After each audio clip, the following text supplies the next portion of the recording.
سلام، خوش اومدین به این ویدیو. قراره که تو این قسمت من این بخشی که داریم میبینین رو خیلی هم اختفاشه و ردیف کنم. بالا کتابخونه است و پایینم یه سری وسایلی که تازه خریدم، اینا قراره که مرتب کنم. دوست داشتم که با شما به اشتراک بذارم. مرسی که با هم همراه هستین. سابسکرایب فراموش نشه. بزن بریم.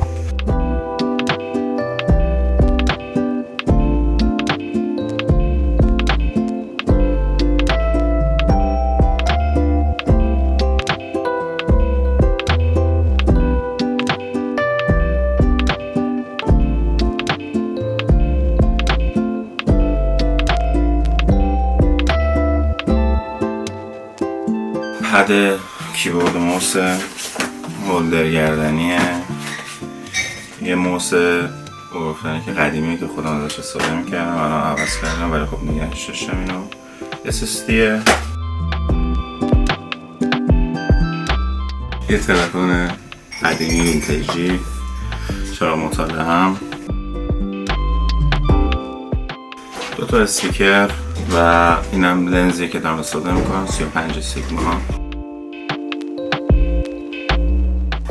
الپاد اینم جای رمان چیزاست، کیفشه برای اینکه گم نشه. اینم وسایل جانبی گوپرو. این مای بوکه، یک هارد 6 ترابایتیه. اینم رم دوربینمه. اینم کارت صدا اگو 4، هنوز وصل نکردمشون. و آخری هم که بزرگتره دوربینمه، یا i7 IV این چیزی میگه. اینم کیبورد لاژیتک K580 و یه دونه دوربین کامپکت کاسیو که نمیدونم چرا ارور رم میده. چند وقته گرفتم ولی هر رمی که میذارم توش ارور میده. شاید حالا یه رم 1 گیگی 2 گیگی بذارم توش و برای عکاسی خیابونی که انجام میدم ازش استفاده کنم. اینم از آخرین بخش کارتونم. میکروفونمه، رود MT1A. اینم که مودمه. اینم پایه میکروفونه، پایه میکروفون میزی رو میزیه بویا. اینم یه سری تابلوه خریدم از دیشکالا برای اینکه رو بک دیوار بخوره، ولی از حواسم نبود که طلاییه، شاید مشکیش کرد.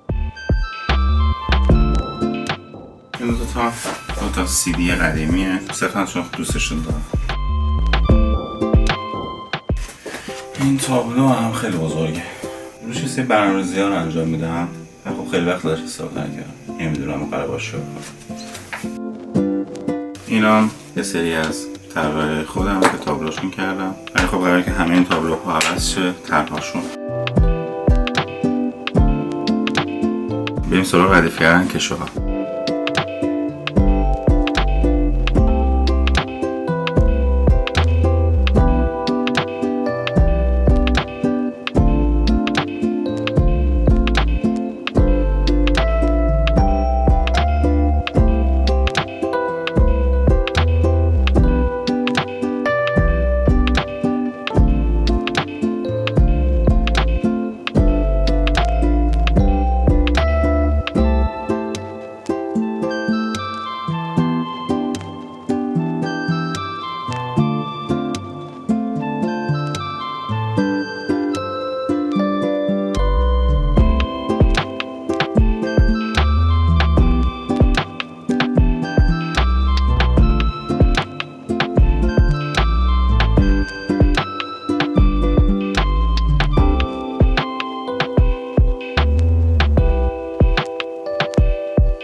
ادامه تغییراتی که تو اتاقم قرار انجام بدم بعد کتابخونه که تو اون بخشه و دیدین تا اینجا ویدیو حتما که چه تغییراتی توش ایجاد کردم.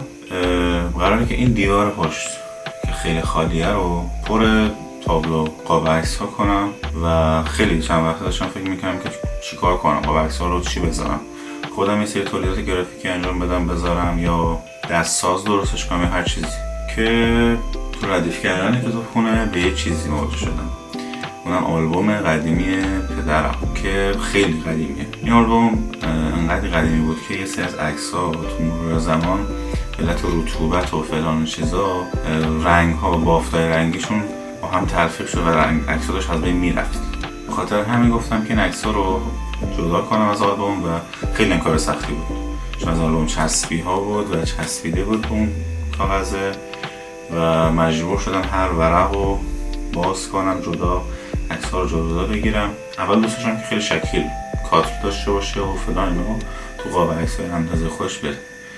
بعد که دیدم که یه بافت قدیمی داره همه عکس‌ها و موقع جدا کردن از آلبوم کنار عکس‌ها مثلا برداشته می‌شد یا بالاخره یه سری خرابی‌ها رو توی عکس به وجود می‌اومد، گفتم که با همون حالت قدیمیش و حتی یکم بیشتر قدیمی‌تر کنم تو خواب عکس‌ها. حالا نشون میدم بهتون و می‌بینید که چجوریه. این از این. یه نکته دیگه هم هست که یه سری از عکس‌ها حتما توش می‌بینید که عکس‌ها برش خورده است، نیست یا خیلی چیز دیگه که اقوام لطفاً که وقتی که آلبوم می‌دیدن یا حالا در هر صورتی خواستن اون عکس‌ها رو بکنن نمیتونستن، چون خیلی قدیمی بود. چسبام با این جنس‌ها قدیم خیلی محکم‌تر بود، میچسبید ول نمی‌کردم، میگرفتم یه گوشش میرفت یا مثلا با قیچی میافتم به جون آلبوم. مثلا این صفحه عکس می‌خواستم بکنن، عکس صفحه بعدی که پشت اون کاغذ بوده نصف می‌شده مثلا. و به خاطر همین معضل این داستان تصمیم گرفتم که همه اون عکس‌ها کل اون آلبومو بیارم رو بک این اتاق، این اینجایی که هستم. اولین اشتباهی هم که کردم این بود که یه سری قاب عکس سفارش دادم، فکر می‌کردم مشکیه ولی طلایی شد. امروز قراره که با هم طلایی رو رنگ کنیم. یه سری قاب عکس جدید سفارش میدم و موقعی هم که بیاد از اونا هم فیلم میگیرم. عکس‌ها رو که جدا کردیم همه اینا رو بهتون نشون میدم دیگه. بزن بریم.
اینا تا الان شده یه سری از این عکس‌ها رنگش رو هم کردم. دو تا دونه قاب عکس از قبل مشکی بود ولی بقیه مشکی نبود.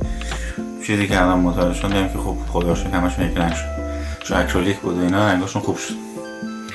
این از این قاب عکس این سری و یه سری دیگه هم سفارش دارم میدم. یه سری عکس‌ها دیگه مونده، اونا که اومدش اونا هم قاب بندی میکنم میذارم رو دیوار. و فقط اینکه ادامه داستان برای امروز نمیشه، میفته برای روزی که قاب عکس برسه و تموم بشه. اگه سوال چیزی هم داشتین حتما تو کامنت ها بگین، حتما جوابتون رو میدم. بریم که ادامه داستان رو ببینیم. خب تو ادامه این ویدیو قراره که بسته هایی که سفارش دادم، یعنی قاب هایی که سفارش دادم با هم ببینیم. من این قاب ها رو از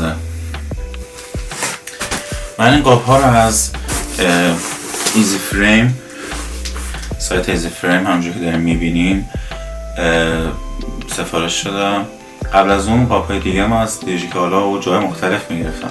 در وقتی که با این سایت آشنا شدم گفتن که خیلی راحت تر شد، هم قیمت هاش خیلی به صرفه تر، همین که خوبی خیلی خوبی داشت. مثلا میتونستی قاب خودتو بسازی، یعنی رنگ و ابعاد خاص و حتی جنس و خیلی چیزای دیگه رو بگی بهش و همون چیزی که میخواستی رو دقیقا واسهتون طراحی کنه. و کلی قابای گرفتنی که متنوع داشت در قیمت های مختلف و من بخاطر اینکه قاب‌های قبلی میدونستم جنسشون و نوع و رنگش چیه، با همون مدل پیدا کردم. خیلی راحت هم پیدا شد، سایت خیلی تمیزی داشتن. حتی من بعد سفارشی که داشتم یه دونه قاب ابعاد بزرگ 30x40 داشتم همونجور که میبینی و زنگ زدن بلافاصله و گفتن که این قابتون مثلا شاسی پشتش افقی باشه یا عمودی باشه یا خیلی چیز دیگه. این پیگیر بودنه و معتبر بودن سایتشون هم میرسونه. خیلی زودم بسش به دستم رسید و البته بعدش هم خیلی راضیم که روش زده شکستنی و این چیزا. بریم با آنباکسش کنیم و ببینیم که بسا چجوری به دستمون رسیده و خوبه یا نه.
قراره که تابلوهایی که درست کردیم و اینجا نصب کنیم. اصولیش این شکلیه که رو زمین میچینن بعد میارن رو دیوار نصب و این چیزا میکنن، ولی من چون نمیخوام هیچ ریتمی داشته باشه، چون تعداد قاب ها زیاده میخوام فقط نصب کنم. فقط یه اولویت دارم که وسط اون قاب عکس پورتری پدرم بزرگ بخوره و بقیه رو دورش دیزاین کنم. بریم که ببینیم.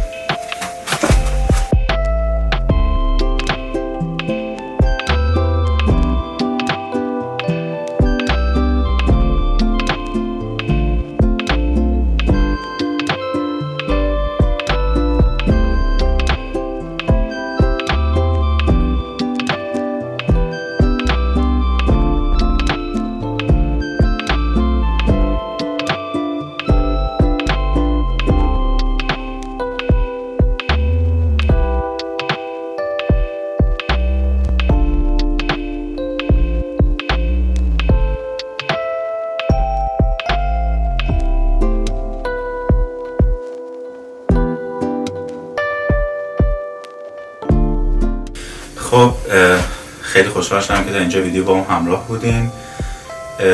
همونجوری که میبینید این شده از آلبوم بابا. یه سری عکس ها مونده، یه سری که تقریبا بگم همین انقدر دیگه عکس مونده، ولی تا اینجا کار به نظرم کافیه و مقدار هزینه هم که میخواستم بکنم به نظرم همینقدر خوبه و خیلی هم جواب دو طرف این کارام قراره که یه سری چیز دیگه کار بشه. دو طرف قاب عکس‌ها حالا به موقعش نزدیکتر بشه باهاتون به اشتراک میذارم. خیلی خوشحال شدم که تا اینجا ویدیو با هم همراه بودین. دکمه سابسکرایب بزنید، زنگوله بغلش هم بزنید که ویدیو بعدی حتما خبردار شیم. ما تو این چنل داریم به جای این که اسکرول کنیم فضای مجازی رو، فقط بیایم یکم کتاب ها رو اسکرول کنیم و یکم مکس کنیم توی زندگی و فقط توی فضای مجازی وقتمون تلف نکنیم. توی قسمت نشد کتاب بخونیم، ولی قسمت‌های بعدی هست، قسمت‌های قبلی هم هست، ویدیوهایی که توی چنل بارگذاری شده سر بزنید. اگه نظری، پیشنهادی، انتقادی هم دارین حتما توی کامنت ها بگین که قاعدتا خیلی تاثیرگذاره برام. ما اول کاریم و خیلی به کمک شما نیاز دارم. متشکرم. تا یه ویدیو دیگه، بدرود.